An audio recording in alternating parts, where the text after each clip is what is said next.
ऐसे में हर किसी के मन में यही सवाल है कि चीन ने ऐसा क्या किया कि वहां अब कोरोना वायरस पूरी तरह से नियंत्रित हो चुका है। और इस सवाल का जवाब एक रिसर्च पेपर के जरिए अब सामने आया है। ध्यान से आप सुनिएगा, ये रिसर्च पेपर जब आप सुनेंगे तो आप भी हैरान हो जाएंगे और शायद डर भी जाएंगे। यह रिसर्च पेपर ऑस्ट्रेलिया के एक अखबार द्वारा प्रकाशित किया गया है, वहां पर छपा है और इसमें यह बताया गया है कि कोरोना वायरस को एक जैविक हथियार के रूप में इस्तेमाल करने की चर्चा चीन में 2015 में ही शुरू हो गई थी। आज से 6 साल पहले ही चीन में यह चर्चा शुरू हो चुकी थी और कोरोना वायरस उनके लिए एक जैविक हथियार है। उस समय चीन की पीपल्स लिबरेशन आर्मी के वैज्ञानिक और चीन के बड़े स्वास्थ्य अधिकारियों ने एक रिसर्च पेपर तैयार किया था जिसका शीर्षक था the unnatural origin of SARS and new species of man made viruses as genetic bio weapons. Hindi में अगर मैं इसका अनुवाद करूं तो इसका अर्थ यह निकलेगा, इंसानों द्वारा विकसित किए गए वायरस की अप्राकृतिक उत्पत्ति और कैसे इनको एक हथियार के तौर पर इस्तेमाल किया जा सकता है। यानी वर्ष 2020 में इस रिपोर्ट के 5 साल बाद जब कोरोना वायरस का पहला मामला चीन के वुहान शहर में सामने आया, उससे 5 साल पहले ही इस विषय पर एक रिसर्च पेपर तैयार हो चुका था और इसे तैयार करने वाले चीन की सेना के वैज्ञानिक और वहां के बड़े स्वास्थ्य अधिकारी थे। आपको यह भी याद होगा, उस समय पिछले साल यह खबर आई थी कि जो वायरस है ये चीन की वुहान में एक लैब से लीक हुआ था। ये खबरें आपने पढ़ी होंगी और उस समय इसकी बहुत चर्चा भी हुई थी, इसकी जांच भी हुई थी, लेकिन जांच में कुछ निकला नहीं, चीन ने सब कुछ दबा दिया। अब आप सोचिए, अगर एक लैब में ये सब हो रहा था और वहां से ये लीक हुआ है या लीक कर दिया गया है तो इसका मतलब क्या है। दुर्भाग्य यह है कि उसके बाद दुनिया अपने ही संघर्ष में इतनी व्यस्त हो गई कि किसी ने इस पर बात करना और इस पर शोध करना और इसकी जांच करना बंद कर दिया, क्योंकि सारे जो बड़े बड़े देश थे वो अपने आप में इतने ज्यादा अपने आप में ही व्यस्त हो गए, क्योंकि सबके यहां इतनी बुरी स्थिति थी, वो चीन के बारे में क्या सोचते। और धीरे धीरे धीरे ये सारी खबरें दबती चली गई। अब हम इस खबर को दोबारा से, ये दबी हुई खबर को निकाल रहे हैं और इसे दुनिया के सामने रख रहे हैं। इस रिसर्च पेपर में जिसके बारे में मैं आपको बता रहा हूं, जो ऑस्ट्रेलिया के एक अखबार में छपा है, इसमें तब चीन के वैज्ञानिकों ने कहा था कि कोरोना वायरस बायोलॉजिकल वेपन्स के नए युग की शुरुआत कर सकता है, क्योंकि उनका मानना था अगर इसमें बदलाव किए गए तो यह वायरस इंसानों में बड़े पैमाने पर बीमारी फैला सकता है, जैसा कि अभी हो रहा है। इसी रिसर्च पेपर में चीन के वैज्ञानिक यह भी लिखते हैं कि अगर कोरोना वायरस को हथियार के रूप में इस्तेमाल किया गया तो पूरी दुनिया में यह वायरस इस कदर फैल जाएगा कि इसे नियंत्रित करना बहुत मुश्किल होगा। और जैसा चीन के वैज्ञानिकों ने वर्ष 2015 में 5 साल पहले ही यह सोचा था, अभी पूरी दुनिया में वैसा ही हो रहा है। जब चीन की पीपल्स लिबरेशन आर्मी के वैज्ञानिक वर्ष 2015 में इस पर शोध कर रहे थे, रिसर्च कर रहे थे, तब उनका मानना था कि तीसरा विश्व युद्ध बायोलॉजिकल वेपन्स के आधार पर ही लड़ा जाएगा, क्योंकि दुनिया पहले 2 विश्व युद्धों में केमिकल और परमाणु हथियारों का इस्तेमाल कर चुकी है और इनसे बचने के लिए कई बड़े देशों ने आधुनिक तकनीक भी अब विकसित कर ली है। इसलिए अब सही समय आ गया है जब आप केमिकल वेपन्स नहीं बल्कि बायोलॉजिकल वेपन्स का इस्तेमाल शुरू करें। यानी 2015 में ही चीन ये समझ गया था कि अगर वो दूसरे देशों का मुकाबला करना चाहता है और दुनिया को जीतना चाहता है तो उसे वायरस को ही एक हथियार के रूप में विकसित करना होगा, क्योंकि दुनिया के किसी भी देश के पास वायरस से बचने की कोई तकनीक है ही नहीं। दुनिया भर के लोगों ने केमिकल वेपन से कैसे बचना है वो तो तकनीक निकाल ली, लेकिन इस वेपन से, इस हथियार से कैसे बचना है, इसकी तकनीक किसी के पास नहीं।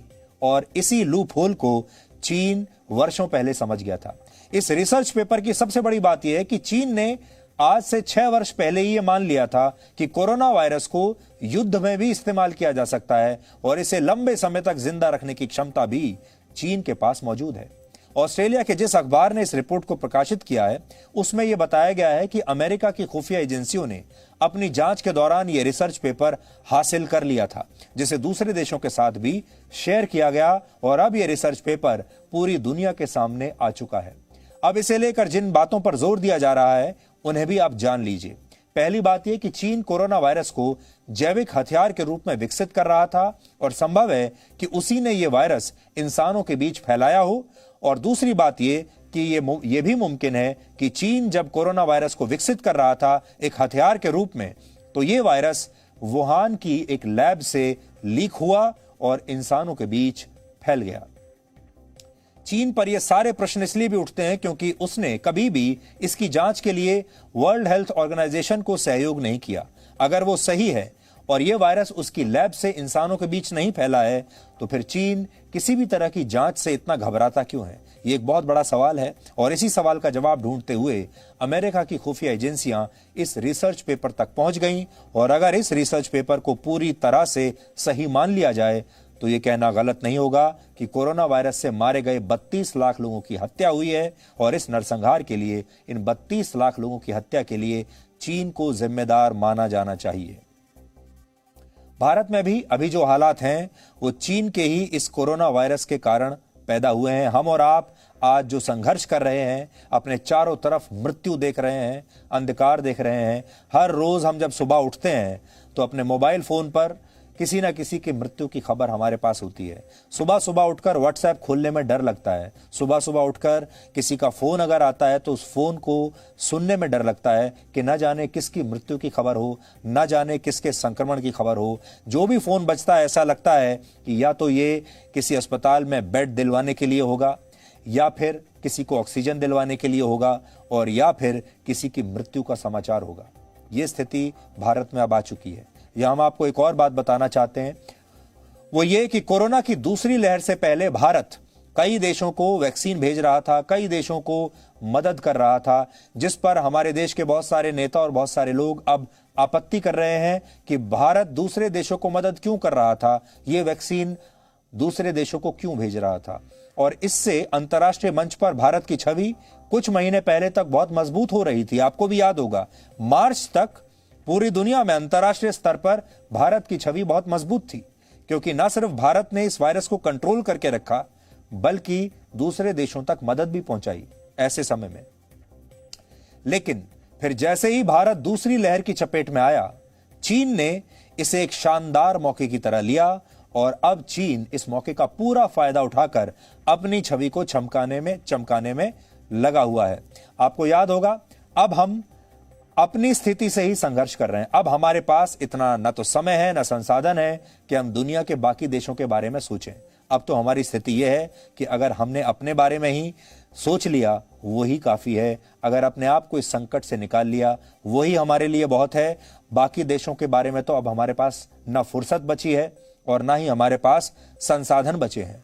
तो अब जब भारत से यह मदद बंद हो गई और भारत व्यस्त हो गया अपने ही लोगों के अंदर, अपने ही देश के अंदर, तो बाहरी दुनिया में एक खाली जगह आ गई। अब उस खाली जगह को भारत की बजाय चीन भरने की कोशिश कर रहा है। और इस समय चीन अफगानिस्तान, बांग्लादेश, नेपाल और श्रीलंका को दवाइयां भेजने का वादा कर रहा है। ये सारे भारत के पड़ोसी देश हैं जिन्हें अब तक भारत मदद कर रहा था। ये भारत पर आश्रित थे और आप जानते हैं ये भी कूटनीति का एक बड़ा हिस्सा होता है। हम ये नहीं चाहते थे कि हमारे पड़ोसी देशों को चीन वैक्सीन भेजकर उन्हें अपनी तरफ कर ले, लेकिन अब चीन को मौका मिल गया और चीन ने इन सारे देशों से वादा कर दिया है कि वो इन्हें सारी मदद भी भेजेगा, वैक्सीन भी भेजेगा। और इन तमाम देशों को ना चाहते हुए भी अब चीन से मदद लेनी पड़ेगी, क्योंकि भारत तो अब इस स्थिति में रहा नहीं कि वो कोई मदद कर सके। और अगर भारत ने कोशिश की भी तो अंदरूनी राजनीति इतनी ज्यादा है भारत के अंदर कि भारत में विपक्ष के जो लोग हैं और भारत के अपने भी एक जो लोग हैं जिनकी ये अब राय बन रही है, वो शायद अब सरकार को देश के बाहर किसी की मदद करने देंगे नहीं। तो चीन अब इन सारे देशों को मदद का वादा कर रहा है। और अब सोचिए, चीन भारत से भी ये कह रहा है कि हम आपको पूरी मेडिकल सप्लाई भेजेंगे, आपको पूरी मदद करेंगे। चीन ऐसा इसलिए कर रहा है ताकि पूरी दुनिया ये भूल जाए कि ये महामारी चीन से ही शुरू हुई थी। यानी सबसे पहले चीन ने ये बीमारी सबको दी और अब उस बीमारी का इलाज भी वही देना चाहता है। चीन ऐसा करके दुनिया का ध्यान उस किताब से हटाना चाहता है जो कोरोना वायरस को लेकर लिखी जा रही है। और ये रिसर्च पेपर भी इसी किताब में प्रकाशित होने वाला है। इस किताब का इंतजार आप कीजिएगा और ये भी हम आपको एक दिन पढ़कर सुनाएंगे। लेकिन बड़ी बात जिसे आपको नहीं भूलना है वो ये कि ये वायरस पिछले साल चीन से निकला था, वुहान से निकला था। चीन में सब कुछ सामान्य हो चुका है। आप सोचिए, चीन के पास ऐसी कौन सी औषधि आ गई जिससे कि उसने बिल्कुल सामान्य अपने देश में कर दिया सब कुछ, और बाकी के देशों से ये सामान्य हो नहीं रहा। और अब ऐसे में चीन पूरी दुनिया की मदद करने के लिए भी निकला है।